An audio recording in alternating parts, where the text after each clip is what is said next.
Hello, नमस्कार दोस्तों। आज के इस वीडियो में हम एसएससी सीएचएसएल 2024 के जो कि अभी आपका 1 जुलाई 2024 को जो एग्ज़ाम हुआ था, शिफ्ट फर्स्ट के अंदर हुआ था, उसके मैथ्स के पेपर आज के इस वीडियो में हम सॉल्व करेंगे। ठीक है।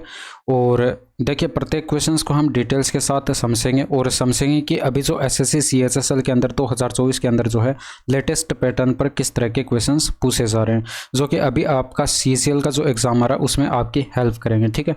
तो अभी जो आपका ये जो एग्ज़ाम हुआ था सीएचएसएल 2024 का, इसके अंदर जो है टोटल 36 सेट के अंदर जो है आपका ये एग्ज़ाम हुआ था और एक सेट के अंदर जो है 25 क्वेश्चंस पूछे गए। तो यहाँ पर टोटल अगर आप यहाँ पर करें तो यहाँ पर 900 क्वेश्चंस जो है हम कुल मिलाकर सोल्व करेंगे। ठीक है। तो चलिए फटाफट से स्टार्ट करते हैं आज के क्वेश्चन नंबर फर्स्ट से। अब इसमें देखिए, यहाँ पर किसी कंपनी का स्पेयर पार्ट विनिर्माण के लिए 5 संयंत्र आपको दिए गए हैं और यहाँ पर प्रत्येक संयंत्र स्थानीय गुणवत्ता और निर्यात गुणवत्ता का विनिर्माण करता है। उच्चतम विनिर्माण संयंत्र की स्थानीय गुणवत्ता और निर्यात गुणवत्ता इकाइयों के उत्पादन का अनुपात क्या है, यह आपको कैलकुलेट करके बताना। अब क्वेश्चन हिंदी और इंग्लिश दोनों मीडियम के अंदर रहेंगे। इंग्लिश वाले यहाँ पर इसको वीडियो को पॉज करके इसे पढ़ सकते हैं। ठीक है। अब यहाँ पर आप देख सकते हैं manufacturing capacity of different plants की आपको यहाँ पर दे रखी है। तो आप सबसे पहले तो देखिए उच्चतम यहाँ पर विनिर्माण संयंत्र किसमें, वो आप यहाँ पर देखेंगे। तो यहाँ पर अगर आप टोटल करके देखें तो ये आपके पास यहाँ पर 560 टोटल बन रहा है। यहाँ पर अगर आप टोटल करें तो टोटल 500 बन रहा है और यहाँ पर आप टोटल करेंगे तो ये टोटल 480 बन रहा है और यहाँ पर अगर आप टोटल करेंगे तो ये आपके पास यहाँ पर 520 बन रहा है और यहाँ पर टोटल करेंगे तो ये आपके पास यहाँ पर 550 बन रहा है। ठीक है। तो यहाँ पर सबसे अधिकतम किस में, ए में आपको यहाँ पर दिखाई पड़े विनिर्माण संयंत्र। तो आप इसी के अंदर जो है ये जो लोकल क्वालिटी यानी कि स्थानीय गुणवत्ता और एक्सपोर्ट क्वालिटी जो है इनका रेशियो कैलकुलेट करेंगे। तो लोकल क्वालिटी और एक्सपोर्ट क्वालिटी, यहाँ पर देखिए लोकल क्वालिटी का आपको यहाँ पर 420 दिया गया तो आप यहाँ पर 420 लिखेंगे और एक्सपोर्ट क्वालिटी का आप यहाँ पर 140 लिखेंगे। तो यहाँ पर आप इनका रेशियो बनाएंगे तो ये 3:1 जो है ये आपको यहाँ पर दिखाई पड़ गया। आंसर लगा दीजिए ऑप्शन नंबर फर्स्ट। अब इसमें देखिए, एक मोटरसाइकिल अपनी यात्रा के पहले 60 किलोमीटर की दूरी को 40 किलोमीटर पर आवर के औसत चाल से तय करती है और शेष यात्रा अर्थात 90 किलोमीटर की दूरी जो है तय करने के लिए मोटरसाइकिल की चाल 45 किलोमीटर पर आवर थी। तो पूरी यात्रा के दौरान मोटरसाइकिल की औसत चाल कितनी है आपको कैलकुलेट करके बताने, यानी कि एवरेज स्पीड आपको कैलकुलेट करनी। और एवरेज स्पीड कैसे कैलकुलेट करते हैं मैंने आपको काफ़ी बार बताया, total distance upon total time करते हैं। तो यहाँ पर देखिए टोटल डिस्टेंस आपके पास 60 प्लस का 90 हो जाएगी बट्टे के अंदर। ये जो 60 किलोमीटर की दूरी है ये 40 किलोमीटर पर आवर की स्पीड से कवर हुई है। तो 40/60 करते हैं, ये आप 60/40 करते हैं यानी कि दूरी बट्टे चाल करते तो ये टाइम आता। इसी तरह से यहाँ पर ये जो 90 किलोमीटर की दूरी थी ये 45 की स्पीड से कवर की गई थी। इन दोनों को ऐड करा देते तो बट्टे में टोटल टाइम हो जाता। तो total distance upon total time आपने कर दिया। ऊपर यहाँ पर 150 बना, बट्टे के अंदर देखिए यहाँ पर ये 3/2 बनेगा और प्लस के अंदर ये 2 बनेगा। तो यहाँ पर ये देखिए 7/2 बट्टे के अंदर बनेगा तो 2 ऊपर चला जाएगा, 150 से मल्टीप्लाई होगा यानी कि 300 ऊपर हो जाएगा, बट्टे के अंदर 7 आ जाएगा। तो 7 के 28 हो गया, बच गया यहाँ पर 2, 7 दूनी का 14 हो जाएगा और फिर यहाँ पर जो है बच गया 6 और बट्टे के अंदर 7 किलोमीटर पर आवर में जो है आपके पास यहाँ पर ये एवरेज स्पीड आ जाएगी। ठीक है।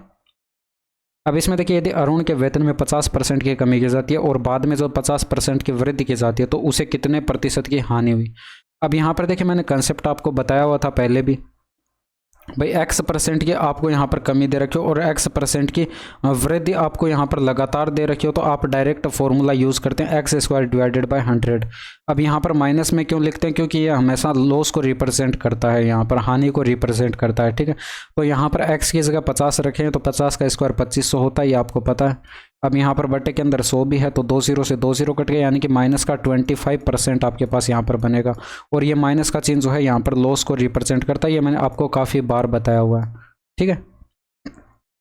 इसमें देखिए x का वह न्यूनतम मान क्या होगा जिससे 5 अंकों की संख्या जो है 9 से विभाज्य हो जाए। अब संख्या 9 से विभाज्य हो जाए यानी कि संख्या के अंकों का योग 9 से डिवाइड होना चाहिए। तो 7 और 2 9 कट गया, 6 5 11 में से 9 कट गया, बच गया 2।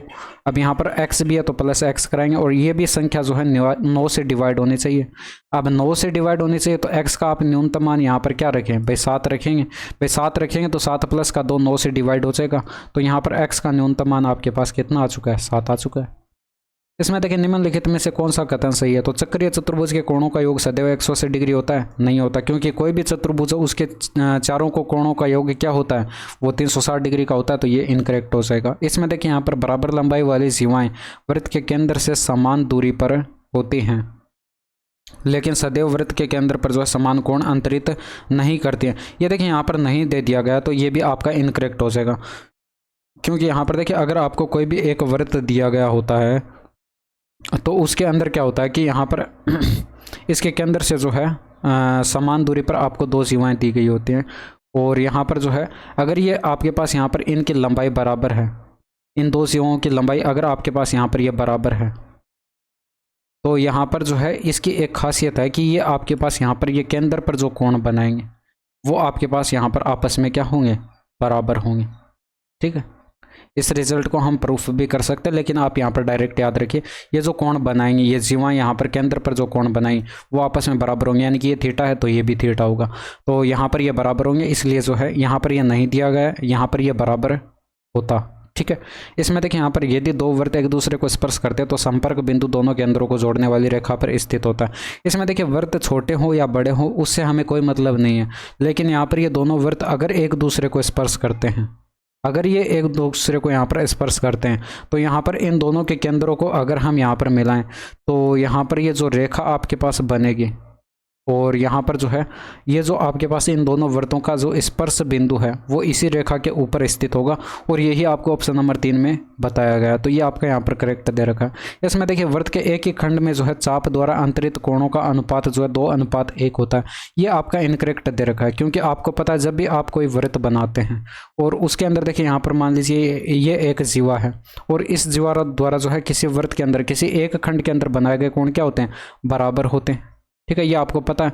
तो यहाँ पर मान लीजिए दो कोण बनाए गए इस एक खंड के अंदर इसी एक जीवा द्वारा, तो ये थीटा है, इस जीवा द्वारा बनाया गया कोण, तो ये भी आपके पास थीटा होगा। जब आप यहाँ पर रेशियो बनाएंगे इनका तो ये 1:1 बनेगा, न कि 2:1। तो ये आपका चौथा ऑप्शन इनकरेक्ट हो जाएगा। ठीक है, नेक्स्ट है देखिए, इसमें देखिए समकोण त्रिभुज एबीसी में जो है यहाँ पर एंगल बी जो है 90 डिग्री बताया गया। तो कोण ए और कोण सी का कोण ए और यहाँ पर कोण सी जो है न्यून कोण है। अब न्यून कोण है तो यानी कि इन दोनों का कोणों का योग जो है वो आपके पास यहाँ पर 90 डिग्री रहा होगा। और वैसे भी आप देख सकते हैं समकोण त्रिभुज में एक कोण 90 डिग्री बता दिया गया, तो बाकी जो दो कोण बचे उनका योग आपके पास 90 डिग्री होगा। अब यहाँ पर देखिए ये आपको उलझाने के लिए बताया गया। अगर आप इससे ट्रायंगल बनाते और आप यहाँ पर साइन ए कोस सी की वैल्यू यहाँ पर कैलकुलेट करके जो है यहाँ पर पुट करते, आंसर तो आपका तब भी आ जाता, लेकिन वो कैलकुलेटिव हो जाता। अब देखिए इसके लिए यहाँ पर होता क्या, यहाँ पर आपको डायरेक्ट फॉर्मूला याद रखना होता है, साइन ए प्लस सी। ये साइन ए प्लस सी का फॉर्मूला लिखा हुआ है। ठीक है, साइन ए प्लस बी का फॉर्मूला आपको पता होगा, वही फॉर्मूला यहाँ पर अप्लाई हो रहा है। तो यहाँ पर देखिए ए प्लस बी सी, यानी कि यहाँ पर जो है ए प्लस सी, भाई यहाँ पर एक कोण आपको 90 डिग्री बता दिया गया, तो बाकी जो दो कोण बचे कोण ए और यहाँ पर ये कोण सी, इन दोनों कोणों का योग भी आपके पास यहाँ पर 90 डिग्री होगा। तो यहाँ पर साइन 90 डिग्री करते और साइन 90 की वैल्यू आपके पास क्या हो जाती, 1 हो जाती। बस ये डायरेक्ट आप यहाँ पर कैलकुलेट कर सकते थे। अगर फॉर्मूला पता था तो आप इसको बिना लिखे भी बना सकते थे इस प्रश्न को। एक व्यक्ति ने जो अपने वेतन का 60% घर के खर्च पर और अपने वेतन का 20% किराए पर और शेष वेतन में से जो 80% एक ट्रस्ट को दान कर दिया। यदि उसके पास 20,000 शेष है तो उसका वेतन कितना, ये आपको बताना। देखिए अगर हम उसका वेतन x मान लें तो यहाँ पर देखिए इसका 60% और यहाँ पर इसका 20% इसने खर्च कर दिया। अब 60% और 20% वेतन का ही खर्च करा तो टोटल कितना खर्च हो गया, 80% खर्च हो गया। जबकि वेतन जो था वो अपने आप में टोटल 100% था, 100% में से 80% खर्च हो चुका है, तो बचा कितना, 20% बचा है। अब यहाँ पर आप देख सकते हैं इसमें आगे बताया गया, अब ये जो शेष आपके पास यहाँ पर वेतन बचा है, इस वेतन का 80% एक ट्रस्ट को दान कर दिया जाता है, यानी कि अब जो शेष बचा उसका 20% और शेष हमारे पास बचेगा। और अब जो फाइनल में आपके पास जो शेष राशि बची है वो आपको प्रश्न में बताई गई कितनी, 20,000, तो ये बराबर 20,000 हो जाएगा। अब इसको कैलकुलेट कर लीजिए, एक्स की वैल्यू आ जाएगी। भाई 2 0 से यहाँ पर 2 0 काट देंगे, 2 दूनी का 4 से 20,000 कटेगा, ये 5,000 आ जाएगा। तो ये 2 0 इधर आएंगे, एक्स बराबर कितना आएगा, 5 लाख आ जाएगा। डायरेक्ट आप आंसर टिक कर देते। इसमें देखिए यदि रेखा P का समीकरण आपको बताएगा, रेखा Q का समीकरण बताएगा, तो यहाँ पर दोनों रेखाओं के उभयनिष्ठ बिंदु के निर्देशांक आपको बताने, यानी कि प्रतिच्छेद बिंदु के निर्देशांक आपको बताने। अगर आपने 10th कक्षा के अंदर पढ़ा होगा प्रतिस्थापन विधि, और विलोपन विधि, ये दो विधियां आपने पढ़ी होंगी। और भी कई विधियां, वज्र गुणन विधि आपने पढ़ी होगी। तो उससे आप यहाँ पर x और y की वैल्यू कैलकुलेट कर सकते हैं, लेकिन यहाँ पर विलोपन विधि से आसान रहता है। और विलोपन विधि का डायरेक्ट मेथड देखिए यहाँ पर क्या होता है। देखिए x, अगर आपको यहाँ पर x निर्देशांक कैलकुलेट करना है, यानी कि x की वैल्यू कैलकुलेट करनी है, तो यहाँ पर जो है आप क्या करेंगे, ये जो 5 लिखा हो और ये जो 3 लिखा हो, आप इन दोनों को ऐड करेंगे तो 5 प्लस का 3 बट्टे 2 करेंगे, यानी कि 8 बट्टे 2 किया 4 आ गया। y का मान अगर आपको चाहिए तो आप यहाँ पर क्या करेंगे, 5 माइनस का 3 करेंगे, बट्टे 2 करेंगे, तो 2 बट्टे 2 यानी कि 1 आ जाएगा। तो x और y के मान आपके आ चुके हैं, यानी कि इन दोनों रेखाओं के प्रतिच्छेद बिंदु के निर्देशांक आपके आ चुके हैं। तो वो निर्देशांक आप यहाँ पर x, y करके लिखते हैं। x का मान आपके पास यहाँ पर 4 है और y का मान आपके पास 1 है।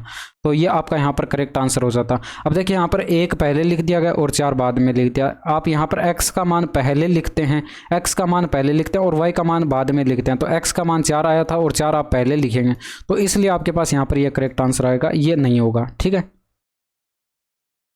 अब इसमें देखिए एक वृत्त के केंद्र के एक ही ओर जो है 12 सेंटीमीटर और 20 सेंटीमीटर लंबाई के दो समांतर जीवाएं आपको बताएंगे।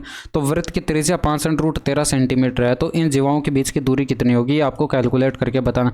देखिए सबसे पहले तो हम यहाँ पर एक वृत्त बना लेते हैं जिसके अंदर यहाँ पर ओ जो है इसका केंद्र मान लेते हैं, या फिर आप ये डायरेक्ट भी कैलकुलेट कर सकते हैं। इसके अंदर देखिए दो जीवाएं आपको बताई गई, एक जीवा मान लेते हैं ये है जो कि आपको यहाँ पर 20 सेंटीमीटर लंबाई की बताई गई, और एक जीवा मान लेते हैं ये है जो कि आपको यहाँ पर 12 सेंटीमीटर की बताई गई। अब ये छोटी है तो यहाँ पर ऑब्वियसली ये आपके पास यहाँ पर 12 की रही होगी। ठीक है। इसमें देखिए यहाँ पर ये आपके पास 20 सेंटीमीटर की लंबाई की रही होगी। अब अगर हम यहाँ पर केंद्र से जो है इसके ऊपर परपेंडिकुलर खींचे, इन दोनों के ऊपर परपेंडिकुलर खींचे, तो आपको पता है ये परपेंडिकुलर दोनों जीवाओं को बराबर बराबर भागों में बांट देगा। यानी कि ये 12 थी तो यहाँ पर ये 6 में बंट जाएगी, और यहाँ पर अगर ये आपके पास 20 थी तो ये 10 और 10 में बंट जाएगी। ठीक है। अब इसके बाद यहाँ पर देखिए अगर आप इस केंद्र को जो है इस बिंदु से मिलाते हैं तो ये इस वृत्त की त्रिज्या होगी, और ये 5√13 आपको यहाँ पर बताई गई। तो आप इससे जो है आप ये वाली भुजा आप कैलकुलेट कर सकते हैं। यहाँ पर ये आपके पास यहाँ पर पाइथागोरस थ्योरम से क्या हो जाएगी, अंडर के अंदर क्या करेंगे, हाइपोटेनस का स्क्वायर करेंगे, ये हाइपोटेनस हो गया, ये आपके पास यहाँ पर बेस हो गया। तो 5√13 का आप होल स्क्वायर करेंगे, इसमें से माइनस कर देंगे 10 का स्क्वायर। तो यहाँ पर अंडर के अंदर जो है आपके पास क्या बनेगा, 25 × में 13 और 250 और ये 75, 325 हो जाएगा, माइनस 10 का स्क्वायर 100 करेंगे, अंडर के अंदर 225 बनेगा, 225 का वर्गमूल 15 सेंटीमीटर हो जाएगा। यानी कि ये आपके पास यहाँ पर केंद्र से यहाँ से लेकर यहाँ तक की दूरी कितनी आ चुकी है, 15 सेंटीमीटर आ चुके हैं। इसके बाद यहाँ पर देखिए आप केंद्र से जो है इसके वृत्त के केंद्र से जो है यहाँ तक की डिस्टेंस अगर आप यहाँ पर ये वाली कैलकुलेट करें तो ये आपके पास यहाँ पर क्या हो जाएगी। इसमें देखिए अगर आप ये वाली कैलकुलेट करेंगे तो आपको यहाँ पर इस केंद्र को यहाँ पर जो है इससे मिलाना पड़ेगा। तो ये भी आपके पास यहाँ पर इस वृत्त का हाइपोटेनस होगा, यानी कि ये भी आपके पास यहाँ पर हाइपोटेनस जो है ये 5√13, ये आपके पास इस त्रिभुज का हाइपोटेनस होगा, और इस वृत्त का जो है ये त्रिज्या होगी, और त्रिज्या आपको प्रश्न में बताई गई थी 5√13। तो आप यहाँ पर ये परपेंडिकुलर कैलकुलेट कर सकते हैं यहाँ से लेकर यहाँ तक, क्योंकि बेस आपके पास है, हाइपोटेनस आपके पास है। तो अंडर के अंदर आप क्या करेंगे, 5√13 का स्क्वायर करेंगे और इसमें से माइनस कर देंगे 6 का स्क्वायर। तो यहाँ पर वही बनेगा आपके पास 325 माइनस का 36। देखिए 25 ये चला गया, 11 और घटाते 300 में से, तो अंडर के अंदर 289 बनता, और 289 का आप वर्गमूल लेते तो ये आपके पास 17 सेंटीमीटर में जो है ये वाली भुजा आ जाती है, यहाँ पर केंद्र से लेकर यहाँ पर यहाँ तक की दूरी। ठीक है। अब आपको ये वाली बतानी थी भाई, आपको यहाँ पर ये वाली लंबाई कैलकुलेट करके बतानी थी, दोनों जीवाओं के बीच की दूरी। अब दोनों जीवाओं के बीच की दूरी कैलकुलेट करते तो आप देखिए टोटल में से अगर आप इतना घटा देते, ये वाली यहाँ पर दूरी घटा देते तो ये वाली दूरी बच जाती, यानी कि 2 सेंटीमीटर की बचती। भाई आप 17 में से 2 ये 15 घटाते, भाई आपको क्या करना था, 17 में से 15 को घटाना था, तो 2 सेंटीमीटर का आपके पास यहाँ पर डिफरेंस है, और यही आपके पास इन दोनों जीवाओं के बीच की दूरी हो जाती है। आप इस तरह से समझ सकते हैं। इसमें देखिए ये आपके पास यहाँ पर O है, ये P है, और ये आप यहाँ पर OM मान लीजिए। अब यहाँ पर देखिए आपको यहाँ पर PM कैलकुलेट करना है, यानी कि दोनों जीवाओं के बीच की दूरी कैलकुलेट करनी है PM। तो आप यहाँ पर पूरी OP में से क्या करते, इसमें से OM यानी कि ये वाली दूरी आप यहाँ पर घटा देते। तो OP आपके पास यहाँ पर टोटल कितना आया है, ये आपके पास यहाँ पर OP टोटल जो है 17 आया है और आप इसमें से माइनस कर देते हैं OM आपके पास यहाँ पर 15 आया, तो यहाँ पर डिफरेंस 2 सेंटीमीटर का आता। तो इस तरह से देखिए मैंने समझाने के लिए बताया, बाकी यहाँ पर आप डायरेक्ट देख सकते हैं टोटल 17 में से 15 घटाएं तो 2 सेंटीमीटर आपके पास इनके बीच की दूरी होगी, और यही आपके पास यहाँ पर करेक्ट आंसर हो जाता। अब इसमें देखिए यदि दो समरूप त्रिभुज आपको यहाँ पर प्रश्न में बताए गए और इनके परिमाप आपको यहाँ पर बताए गए और यहाँ पर इनकी एक भुजा भी बताई गई है, त्रिभुज DEF की एक भुजा बताई गई, तो यहाँ पर इन दोनों त्रिभुजों के क्षेत्रफल के बीच का अनुपात कैलकुलेट करके बताना। देखिए डायरेक्ट आप यहाँ पर एक कंसेप्ट याद रखिए, जब भी आपको दो त्रिभुज समरूप बता रखे होते हैं तो यहाँ पर ट्रायंगल ABC का जो क्षेत्रफल है, area of triangle ABC, area of triangle DEF के साथ जो रेशियो है ये हमेशा जो है इनकी साइड के जो है स्क्वायर के साइड के अनुपात के स्क्वायर के बराबर होता है, और यहाँ पर जो है इनके परिमाप के अनुपात के भी वर्ग के बराबर होता है। ये डायरेक्ट आप कंसेप्ट याद रखें तो आप एक लाइन के अंदर आंसर पता कर सकते हैं।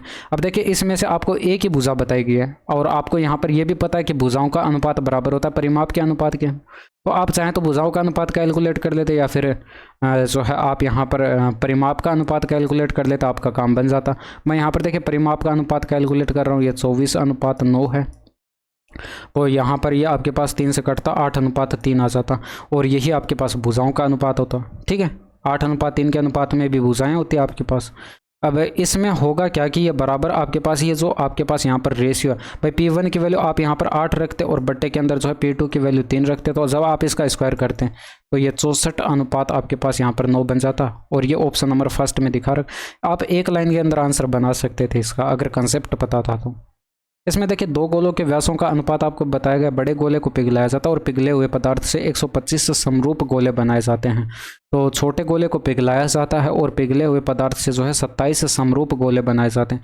अब यदि 125 समरूप गोलों में से प्रत्येक के आयतन का जो है 27 समरूप गोलों में से प्रत्येक के आयतन से अनुपात जो है ये भी आपको यहाँ पर बताया गया, तो M का मान क्या होगा ये आपको कैलकुलेट करके बताना। इसमें देखिए यहाँ पर ये जो दो गोलों का अनुपात आपको बताया गया 1:4, ठीक है।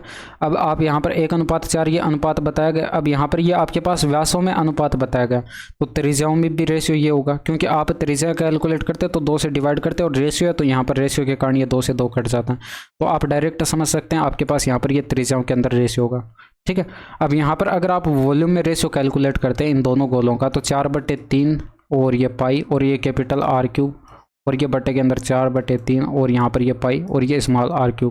अब देखिए 4/3 पाई से 4/3 पाई तो कट ही जाना था, और यहाँ पर कैपिटल R आपके पास यहाँ पर 4 यूनिट है तो 4 का क्यूब होता, बट्टे के अंदर 1 है तो 1 का क्यूब होता, यानी कि 64:1 आपके पास यहाँ पर बनता। ठीक है, अब यहाँ पर देखिए आगे समझिए, इसमें यहाँ पर ये जो बड़ा गोला था इसके वॉल्यूम को यानी कि इसी गोले को पिघलाकर 125 समरूप छोटे गोले बनाए जाते हैं, और प्रत्येक 125 देखिए 125 गोले बनाए जाते हैं, और प्रत्येक गोले का आयतन क्या हो जाएगा 4/3 पाई, और ये कैपिटल R1 का क्यूब मान लेते हैं। एक छोटे गोले की त्रिज्या जो है हम कैपिटल R1 मान लेते हैं। अब यहाँ पर ये एक छोटे गोले का आयतन हो गया, तो 125 गोले बनाए गए थे तो इंटू में 125 करेंगे, तो ये जो वॉल्यूम बना था ये इस वॉल्यूम के बराबर होना चाहिए। ठीक है, अब यहाँ पर इसी तरह से आप क्या करते, ये जो छोटा गोला था यानी कि ये वाला गोला, इसको पिघलाकर यहाँ पर 27 गोले बनाए गए थे, 27 समरूप गोले यहाँ पर बनाए गए थे, तो यहाँ पर 27 करते और इंटू में 4/3 पाई और यहाँ पर स्मॉल R1 का क्यूब करते। एक गोले का आयतन कैलकुलेट करके 27 से गुणा करा दिया क्योंकि 27 गोले बनाए गए थे, तो यहाँ पर ये वॉल्यूम जो है यानी कि 27 गोलों का वॉल्यूम जो है यहाँ पर इस गोले के वॉल्यूम के बराबर होना चाहिए। तो आप यहाँ पर देख सकते हैं ये आपस में बराबर हैं, तो यहाँ पर ये जो आपके पास इनका रेशियो होगा, जो इनका रेशियो वही इनका रेशियो होगा, तो यहाँ पर ये भी बराबर 64:1 बनना चाहिए। ठीक है, अब यहाँ पर वॉल्यूम में रेशियो तो आपको यहाँ पर प्रश्न में बताया गया प्रत्येक गोले का, चलिए इसको मैं बाद में लिख देता हूँ। ठीक है, अब यहाँ पर आप देख सकते हैं इसमें आपको क्या करना था, प्रत्येक गोले का आयतन कैलकुलेट करना था। में से यहाँ पर देखिए में से प्रत्येक गोले का आयतन कैलकुलेट करके बताना था, तो यहाँ पर प्रत्येक गोले का आयतन बनाते तो यहाँ पर ये एक गोले का आयतन होता छोटे गोले का, और ये भी एक गोले का आयतन होता, यानी कि ये डेटा हम इधर की साइड भेज देते, तो इधर की साइड हमारे पास क्या बनता 4 पाई R1 का क्यूब और बट्टे के अंदर 4/3 पाई। हालांकि देखिए ये कट जाता है, लेकिन मैंने काटा नहीं क्योंकि यहाँ पर ये गोले का आयतन बना के दिखाना था, हालांकि आप इसको लिखते नहीं। ठीक है, और बट्टे के अंदर 4/3 पाई और ये स्मॉल आर क्यूब बराबर की साइड आपके पास यहाँ पर ये देखिए 27 ऊपर गुणा में चला जाएगा, 64 के गुणा में 27 आ जाएगा, 125 बट्टे में आ जाएगा। ठीक है, अब यहाँ पर इन प्रत्येक गोलों का आयतन का अनुपात तो आपको प्रश्न में 1:m बताया गया था, यानी कि ये 1/m बराबर आपके पास ये वैल्यू आई है। तो आप m बराबर कैलकुलेट करते तो दोनों साइड वैल्यू पलट देते, यानी कि यहाँ से m बराबर आपके पास क्या बनता, ये आपके पास यहाँ पर पलट जाती वैल्यू, बराबर की साइड भी 125 और बट्टे के अंदर आता 64 इंटू में 27। अब यहाँ पर आप देख सकते हैं ऊपर तो 125 चाहिए और बट्टे के अंदर 728 यूनिट डिजिट 8 चाहिए, और ये आपको एक ही ऑप्शन में दिखाई पड़ रहा है, तो 1728 आपके पास यहाँ पर 125/1728 करेक्ट आंसर हो जाता। अब इसमें देख सकते हैं एक दुकानदार तेल का मूल्य 40% अधिक अंकित करता और एक खराब तराजू का उपयोग करता है और 15% कम मापती है, जो 15% कम मापती है। यदि दुकानदार 32% की छूट देता तो लाभ या हानि प्रतिशत कैलकुलेट करके बताना। अब देखिए इसमें अगर हम कॉस्ट प्राइस 100 यूनिट मान लें, कॉस्ट प्राइस 100 यूनिट मान लें, तो मार्क प्राइस 40% अधिक अंकित करता है, यानी कि 140 मार्क प्राइस रहा होगा। तो सेलिंग प्राइस क्या रहा होगा, 32% की छूट देता है, यानी कि 140 का 68% जो है वो सेलिंग प्राइस रहा होगा, 0 से 0 कट जाता।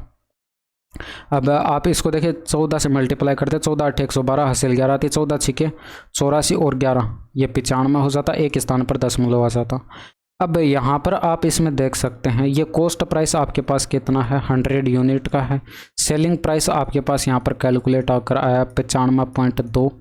अब यहाँ पर देखिए 15% कम मापती है, यानी कि टोटल ये जो पैसे ले रही है वो तो टोटल 100 यूनिट के ले रही है, लेकिन यहाँ पर जो 15% कम मापती है, तो 100 का 15% 15 होगा, यानी कि 15 घटाएंगे तो ये आपके पास यहाँ पर 85 यूनिट मापती है। यानी कि आप ये तो कॉस्ट प्राइस के नीचे लिखेंगे और 100 यहाँ पर सेलिंग प्राइस के नीचे लिखेंगे। अब आप इनका रेशियो बना लीजिए, भाई रेशियो बनाएंगे तो ये 100 से 100 कट गया, ये इधर 85 बना और ये आपके पास यहाँ पर 95.2 बना। तो आप देख सकते कितने का प्रॉफिट हुआ, 10.2 का प्रॉफिट हुआ। तो 10.2 का प्रॉफिट हुआ कितने पर, 85 पर, और गुणा 100 करते तो यहाँ पर पॉइंट से तो ये 0 कट जाता, 17 पंचे 85 होता, 17 6 102 होता, 5 दूनी का 10 होता और 6 दूनी का 12% आपके पास यहाँ पर प्रॉफिट आ जाता, क्योंकि वस्तु अधिक में बेची जा रही है तो प्रॉफिट आता। अब इसमें देखिए यदि पी क्यू और पी आर के अंदर ओ वाले वृत्त की दो स्पर्श रेखाएं आपको बताई गई और यहाँ पर एंगल क्यू आर बराबर 150 डिग्री बताया गया, तो एंगल क्यू पी आर बराबर आपको कैलकुलेट करके बताना था।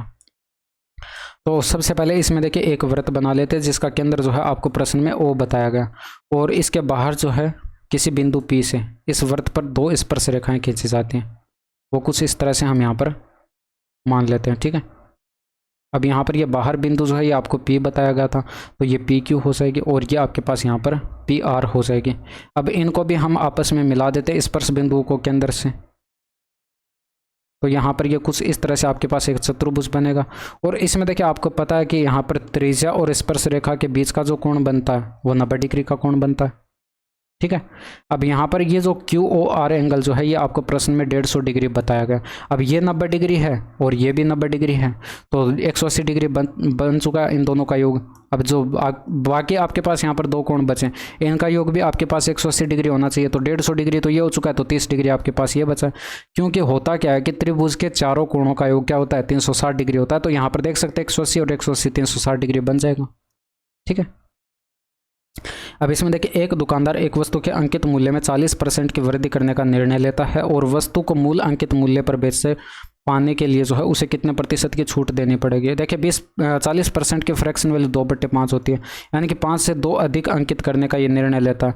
तो 5 से 2 अधिक अंकित करेगा तो 7 पर अंकित करेगा। लेकिन यहाँ पर कह रहा है कि अगर वह मूल मार्क प्राइस पर ही बेचता, यानी कि 5 यूनिट में ही बेचता, तो उसको कितने की छूट देनी पड़ती। देखिए 2 की छूट इसको देनी पड़ती। अब 2 की छूट देनी पड़ती 7 पर और गुणा 100 करते हैं। 1/7 की परसेंटेज वैल्यू होती है 14 से 2/7%। तो यहाँ पर 2 से गुणा करेंगे तो 28 से 4/7% आपके प्रश्न का यहाँ पर करेक्ट आंसर आ जाएगा। अब इसमें देखिए एक घन का पृष्ठीय क्षेत्रफल जो है आपको यहाँ पर बता दिया गया, तो इसका वॉल्यूम बताना। देखिए घन का पृष्ठीय क्षेत्रफल 6 गुणा में भुजा स्क्वायर होता है, ये बराबर 486 बताया गया। तो यहाँ पर 6 से काटते ये 81 आता, ए बराबर आपके पास 9 आ जाता। तो इसका वॉल्यूम बताना था, यानी कि भुजा का क्यूब आपको करना था, तो 9 का क्यूब करते हैं तो 729 सेंटीमीटर क्यूब में जो है ये आपका सही आंसर हो जाता। इसमें देखिए राधिका ने एक बैंक के कैशियर से अनुरोध किया कि वह उसके 1845 के चेक के बदले में जो है उसे सिक्के दे दे। अब कैशियर ने जो है उसे ₹5 और ₹10 और ₹20 के सिक्कों का एक पैकेट 3:5:7 के अनुपात में जो है दिया। अब उसके द्वारा प्राप्त सबसे छोटे सिक्के का कुल मूल्य कितना था ये आपको बताना है। तो आप यहाँ पर देखिए, अगर आप यहाँ पर सिक्के मान लीजिए 3x सिक्के थे, ये 5x और यहाँ पर ये 7x आपके पास ये सिक्कों की संख्या थी। अब यहाँ पर देखिए जो 5 रुपये के थे वो यहाँ पर 3x सिक्के थे, तो टोटल करेंगे तो 3x इंटू में 5 ये टोटल राशि हो जाएगी, प्लस ये 5x सिक्के जो है 10 रुपये के सिक्के थे तो इंटू में 10 कर देंगे, प्लस 7x सिक्के जो थे वो 20 रुपये के थे तो यहाँ पर इसको 20 से मल्टीप्लाई कर देंगे, बराबर ये टोटल राशि हमारे पास बननी चाहिए, जो कि प्रश्न में कितनी बताएगा 1845 की है। तो 1845 रुपये के बराबर होना चाहिए। अब देखिए 5 3 का 15 हो जाएगा, ये 50 हो जाएगा, तो यहाँ पर 65 हो गया, और 140 और 65 205x आपके पास यहाँ पर ये बनेगा, और बराबर की साइड 1845 है। डिवाइड कर दीजिए भाई, 5 से अगर आप दोनों साइड डिवाइड करेंगे तो ये 41 आ गया, 5 से इसमें डिवाइड करेंगे 3 बार गया, 6 बार गया, 9 बार गया। तो यहाँ पर आप देख सकते हैं इसका एग्जैक्ट 9 गुना लिखा हुआ है, यानी कि x बराबर हमें कितना मिल गया, 9 मिल गया। तो हमें कैलकुलेट करना था सबसे छोटे सिक्के का कुल मूल्य। तो सबसे छोटा सिक्का 5 रुपये का था, और इसके सिक्के कितने थे, 3x थे, तो 3x इंटू में 5 करना था, और x की वैल्यू आपके पास 9 आई है, तो 9 5 45 का 3 गुना करते तो 135 रुपये जो है वो आपके पास सबसे छोटे सिक्कों का मूल्य आ जाता। अब इसमें देखें मोहन द्वारा प्राप्त अंक कितने हैं, प्रतिशत में आपको बताना है। तो मोहन ये रहा, और यहाँ पर आप देख सकते हैं इसमें जो प्रश्न में बताया गया प्राप्त अंकों का प्रतिशत दर्शाती है, यानी कि यहाँ पर ये डेटा प्रतिशत में दिए गए। तो आप यहाँ पर देखिए 300 का 80% कैलकुलेट करते तो 240 हो जाता, प्लस 300 का आप यहाँ पर 60% कैलकुलेट करते तो 180 हो जाता, प्लस इसमें आप यहाँ पर 100 का 70% कैलकुलेट करते तो 70 ही होता, प्लस यहाँ पर भी 100 का 95% कैलकुलेट करते तो ये भी 95 होता, प्लस यहाँ पर 200 का 80% कैलकुलेट करते तो ये 160 हो जाता। बट्टे के अंदर आपको यहाँ पर क्या करना था, कुल अंक कितने थे 600 और ये 400 हजार थे, तो आप यहाँ पर बट्टे में हजार रखते, यानी कि कुल अंक में से यहाँ पर ये प्राप्त किए गए अंक थे और गुणा 100 करते तो ये प्रतिशत अंक आपके पास आ जाते। ऊपर देखिए यहाँ पर ये 2 0 से तो ये 2 0 कट गए, ऊपर ऐड करेंगे तो ये आपके पास यहाँ पर बनेगा 320 420 हो जाएगा, और यहाँ पर 490 हो जाएगा। इसके बाद 160 ऐड करेंगे तो 550 650 बन गया, और ये 95 और ऐड करेंगे तो 745 आपके पास यहाँ पर टोटल बन रहा है। बट्टे 10 करेंगे तो यहाँ पर एक स्थान पर दशमलव लगा देंगे, यानी कि इतने % जो है उसने अंक प्राप्त किए थे, ऑप्शन नंबर 2। अब इंग्लिश वाले यहाँ पर इसको पढ़ सकते हैं वीडियो को पॉज करके, ठीक है, पीछे जाकर उसका सॉल्यूशन समझ लीजिएगा। अब इसमें देखिए एक व्यक्ति जो है 5 किलोमीटर पर आवर की चाल से चलते हुए एक निश्चित दूरी को 3 घंटे में 45 मिनट में तय करता है, और यदि वह समान दूरी को एक साइकिल द्वारा 2 घंटे 10 मिनट में तय करता है तो साइकिल की किलोमीटर पर आवर में चाल क्या है, ये आपको कैलकुलेट करके बताना। तो सबसे पहले यहाँ पर देखिए ये जो टाइम लिखा हुआ है आप इसको घंटे में कन्वर्ट करते हैं, ठीक है। तो अब आप इसको देखिए घंटे में कन्वर्ट करेंगे तो ये 45 को आप 60 से डिवाइड करेंगे तो ये आपके पास यहाँ पर 3 बनेगा, प्लस ये 15 3 45 15 चौके 60, ये आप डायरेक्ट कैलकुलेट कर लें, घंटे में कन्वर्ट करना है, ये 15/4 घंटे आपके पास यहाँ पर टाइम आ जाएगा घंटे के अंदर, ठीक है। और यहाँ पर अगर आप इसको घंटे के अंदर कन्वर्ट करते तो ये 2 प्लस का 1/6 बनता, यानी कि 13/6 आपके पास यहाँ पर ये घंटे में टाइम आ जाता, ठीक है। अब यहाँ पर आप देख सकते हैं ये डिस्टेंस आपके पास क्या होती है, भाई डिस्टेंस आप कैलकुलेट करते तो यहाँ पर देखिए ये आपके पास जो है 5 किलोमीटर पर आवर की स्पीड से कवर हुई थी, और यहाँ पर 15/4 घंटे का टाइम लग रहा था, तो 5 इंटू में 15/4 करेंगे तो ये 75/4 आपके पास ये किलोमीटर में डिस्टेंस आ जाएगी। आप क्या करते हैं स्पीड इंटू में टाइम करते तो ये डिस्टेंस आपके पास आती है, वो फॉर्मूला हमने यहाँ पर अप्लाई किया। अब देखिए यहाँ पर अगर आप साइकिल की चाल कैलकुलेट करते तो यहाँ पर साइकिल की चाल आपके पास क्या हो जाती है, भाई आपको क्या करना था, यहाँ पर ये जो टोटल डिस्टेंस आपके पास आई है साइकिल की स्पीड कैलकुलेट करनी थी, जो टोटल डिस्टेंस 75/4 आई है इसमें आप यहाँ पर डिवाइड करते, साइकिल द्वारा जो टाइम लिया जाएगा वो आप यहाँ पर इसमें टाइम का डिवाइड कर देते, यानी कि 13/6 से आप इसमें डिवाइड कर देते, तो 6 ऊपर गुणा में चला जाता, और यहाँ पर ये क्या बनता 75 और इंटू में 6 आ जाता, और बट्टे के अंदर ये 4 इंटू में 13 बन जाता। तो आप यहाँ पर देख सकते हैं इसमें जो है ये आपके पास यहाँ पर 2 से कटेगा 2 बार, ये 2 से कटेगा 3 बार, 75 का 3 गुना हो जाएगा 225, और बट्टे में 13 दूनी का 26 हो जाएगा, और यहाँ पर जो है 26 का आप डिवाइड करते हैं तो 26 5 130 हो जाता, और 26 8 156, और 26 7 182, और 26 8 208 हो जाता, और 26 नंबर 234 तो ज़्यादा चला जाता, 8 बार भाग जाता 208, बच गया 17 और बट्टे के अंदर 26 आ जाता। ये आपके पास यहाँ पर किलोमीटर पर आवर में जो है आपके पास यहाँ पर साइकिल की स्पीड आ जाती। ठीक है, अब इसमें देखिए यहाँ पर इसको सरल करके बताना था, तो यहाँ पर आप देखिए 7 से डिवाइड करते, ये 4 बार कटता, ये 5 बार कटता, तो 3 प्लस का यहाँ पर 4/5 आता, और ये गुणा में देखिए 15 था, तो ये देखिए 5 तरीका 15 हो गया, और यहाँ पर प्लस का 4 हो गया, माइनस का ये 12 हो जाएगा।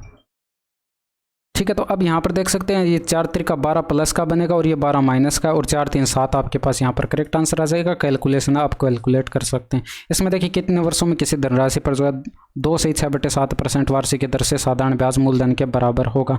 तो यहाँ पर मूलधन हम मान लेते हैं P है, और यहाँ पर रेट ऑफ इंटरेस्ट जो है 7 दूनी का 14, और यहाँ पर 20/7 आपके पास परसेंट रेट ऑफ इंटरेस्ट बताइएगा। टाइम T मान लेते हैं, डिवाइड करेंगे 100 से, तो ये जो ब्याज आएगा ये प्रिंसिपल यानी कि मूलधन के बराबर आना चाहिए, तो P बराबर ये बराबर P कर देते हैं। ठीक है, अब यहाँ पर आप देख सकते हैं P से P कट जाएगा, और यहाँ पर देखिए 20 से कटेगा, ये 20 पंचे 100 हो जाएगा। अब ये 7 बट्टे के अंदर आकर 5 से मल्टीप्लाई होगा, 7 पंचे 35, और ये बराबर की साइड 1 से मल्टीप्लाई हो जाएगा, तो T बराबर कितना आ जाएगा 35 है। ईयर जो है ये आपके प्रश्न का करेक्ट आंसर आ जाएगा।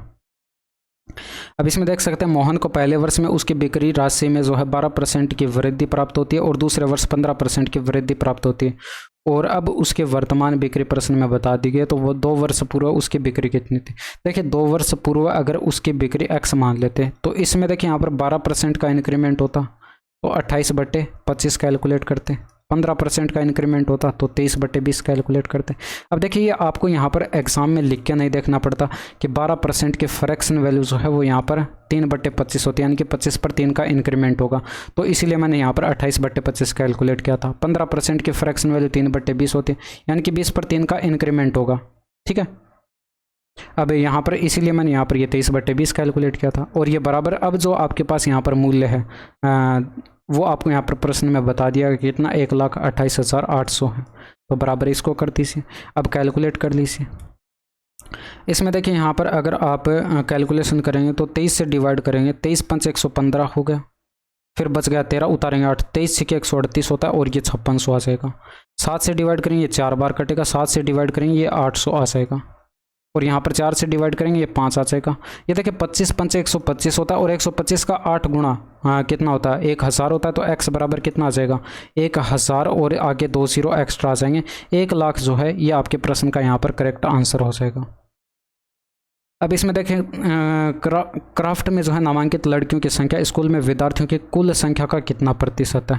तो यहाँ पर देखिए डेटा आपको दिखाई नहीं पड़ रहा होगा, इंग्लिश वाले यहाँ पर वीडियो को पॉज करके इसे पढ़ सकते हैं। ठीक है, अब इसमें देखिए यहाँ पर क्राफ्ट में देखना है, और यहाँ पर नामांकित लड़कियों की संख्या देखनी है, तो नामांकित लड़कियों की संख्या यहाँ पर क्राफ्ट का यहाँ पर लिखा हुआ, और ये 22% लिखा हुआ है। अगर आपको डेटा दिखाई नहीं पड़ रहा तो इंग्लिश में आपको यहाँ पर ये दिखाई पड़ रहा होगा, ये 22% यहाँ पर लिखा हुआ है। ठीक है, क्राफ्ट में लड़कियों का परसेंटेज। अब देखिए यहाँ पर प्रश्न में अगर आप ऊपर देखते हैं तो लड़कियों की कुल संख्या 1550 बताई गई थी, तो यहाँ पर इसी का जो है आपको 22% कैलकुलेट करना था 1550 का। अब आपके पास ये जो लड़कियों की संख्या आती है ये कुल विद्यार्थियों की संख्या, यहाँ पर देखिए कुल विद्यार्थियों की संख्या 5000 बताई गई, तो इसका जो है ये कितना परसेंट है यही आपसे पूछा गया था। तो आप यहाँ पर क्या करते 2 0 से, तो ये 2 0 काट देते, 1 0 से 1 0 काट देते, 5 का इसमें डिवाइड करते ये 31 आ जाता, 31 के इसमें गुणा कराते 62 हासिल अच्छा आती, और यहाँ पर ये 68 हो जाता, और 2 स्थान पर दशमलव आ जाता क्योंकि बट्टे में 100 है, तो इतने परसेंट जो है आपके प्रश्न का यहाँ पर करेक्ट आंसर हो जाता। अब इसमें देखिए ए और बी एक काम को क्रमशः 10 दिन और 40 दिन में पूरा कर सकते हैं, उन्हें एक साथ मिलकर जो है काम को पूरा करने में कितना समय लगेगा। तो मैंने आपको बता रखा है फॉर्मूला, ए x दिन में काम करता है और बी y दिन में काम करता है, तो डायरेक्ट फॉर्मूला यूज़ करते हैं x y बटे x प्लस y वाला। तो यहाँ पर आप वैल्यू पुट करेंगे तो यहाँ पर 10 × में 40 हो जाएगा, बट्टे के अंदर 10 प्लस का 50 हो जाएगा, तो सॉरी यहाँ पर 10 प्लस का 40 हो जाएगा और ये 50 बनेगा। तो यहाँ पर देखिए 1 0 से 1 0 कट जाएगा, 5 8 40 हो जाएगा, यानी कि 8 दिन का जो है ये आपके पास यहाँ पर करेक्ट आंसर आ जाएगा। अब इसमें देख सकते हैं किन दो को मिलाकर जो विद्यार्थियों की संख्या अन्य यानी कि अदर के समान है, तो अदर का आप यहाँ पर देखते हैं 48% है। ठीक है, अब यहाँ पर इन तीनों में से आपको मिलाकर देखना था। अब देखिए इसमें कंफ्यूज मत होइएगा यहाँ पर कि ये आपके पास यहाँ पर क्या दे दिया गया भाई। यहाँ पर जो है आपके पास ये अदर का जो है, ये अदर का ग्रीन वाला, इसी को यहाँ पर दो पार्ट में अलग अलग डिवाइड करके यहाँ पर लिख दिया गया अदर 1, और यहाँ पर एंटरप्रेन्योर। यहाँ पर देखिए ये आपके पास यहाँ पर अदर 1 का 34% और यहाँ पर ये 14% ऐड करें तो 48% बन रहा है। तो इसी को तो जो है दो पार्ट में अलग अलग करके आपको यहाँ पर दिखा दिया गया। तो आपको तो यहाँ पर ये पता करना था कि ये जो अदर का है 48%, ये हमारे पास किन दो का मिलाकर आ रहा है भाई, किन दो के मिलाकर जो है ये बराबर होगा। तो आप इसमें देख सकते हैं साफ साफ आपको दिखाई पड़ रहा होगा, पीजी का 39% और यहाँ पर इसका 9% मिला दे पीएचडी का, तो 48% हो जाएगा। ये 39% हो गया और ये आपके पास यहाँ पर 9%, 39% पीजी का है और यहाँ पर ये पीएचडी का है। तो यहाँ पर आप देख सकते हैं पीसी और पीएचडी जो है ऑप्शन नंबर फर्स्ट आपके प्रश्न का यहाँ पर करेक्ट आंसर हो जाएगा। बाकी इंग्लिश वाले यहाँ पर पढ़ सकते हैं, इसको वीडियो को पॉज करके यहाँ पर ये दिया गया है। ठीक है, अब इसमें देखें यहाँ पर 14 सेंटीमीटर भुजा के एक घन से जो है एक सबसे बड़ा संभाव्य गोला निकाल कर जो है बनाया जाता है, और सेंटीमीटर क्यूब में जो है इसका आयतन कितना है ये आपको कैलकुलेट करके बताना। देखिए पहले भी मैं इस टाइप के प्रश्न काफ़ी बार करा चुका हूँ। तो यहाँ पर देख लीजिए आपके पास, मान लीजिए ये आपके पास यहाँ पर एक घन है। ठीक है, अब यहाँ पर इस घन में से क्या किया जाता है, एक सबसे बड़ा संभाव्य गोला काटा जाता है। अब सबसे बड़ा संभाव्य गोला अगर इसमें से ऐसे काटा जाएगा तो यहाँ पर आपको पता है ये इसके ऊपरी पृष्ठ, इसके साइड के पृष्ठों को ये छुएगा। अब छुएगा तो यहाँ पर जो है दो पृष्ठों के बीच की दूरी इसका व्यास होगी, इस गोले का व्यास होगी, और दो पृष्ठों के बीच की दूरी जो है यहाँ पर आपके पास यहाँ पर भुजा है भाई। आपके पास यहाँ पर दो पृष्ठों के बीच की दूरी भुजा जो कि आपको प्रश्न में 14 बताएगी, तो इस गोले का व्यास भी 14 हो जाएगा। तो आप इसकी त्रिज्या बता सकते हैं, तो कैपिटल आर बराबर 14/2 हो जाएगा, यानी कि 7 सेंटीमीटर आपके पास यहाँ पर इस गोले की त्रिज्या आ जाएगी। तो अब इसका वॉल्यूम आपसे पूछा गया, तो वॉल्यूम आपके पास यहाँ पर क्या हो जाएगा 4/3 पाई r³, ये इसका फॉर्मूला होता है। तो आप यहाँ पर वैल्यू पुट करते 4/3 इंटू में 22/7 और इंटू में ये आप करते 7 इंटू में 7 इंटू में 7। ठीक है, अब इसमें देख सकते हैं ये 7 से 7 कट गया, 7 7 49 हो गया, और यहाँ पर अब देखिए आपको गुणा भाग करानी पड़ेगी। देखिए 22 नमा 198 का 8 हो गया, और फिर बच गया 19, 22 के 88 और 19 107 हो जाएगा। इसको गुणा 4 करा देना और फिर बट्टे के अंदर 3, 4 से गुणा कराते 800 के 32 हासिल, 3 आते 700 के 28, 3 31 हो जाता, ये 4 आ जाता, बट्टे के अंदर 3। देखिए 14 3 42, एक ही ऑप्शन में आपको दिखाई पड़ रहा है 14, तो 1437 से 1/3 ये जो है आपके पास यहाँ पर इसका वॉल्यूम आ जाता सेंटीमीटर क्यूब में। ठीक है, तो ये थे आपके पूरे 25 प्रश्न, और यहाँ तक की वीडियो कैसी लगी कमेंट करके ज़रूर बताइएगा। बाकी मिलते हैं आपसे नेक्स्ट वीडियो में। That's all for today, thank you, धन्यवाद, बाय बाय, टेक केयर।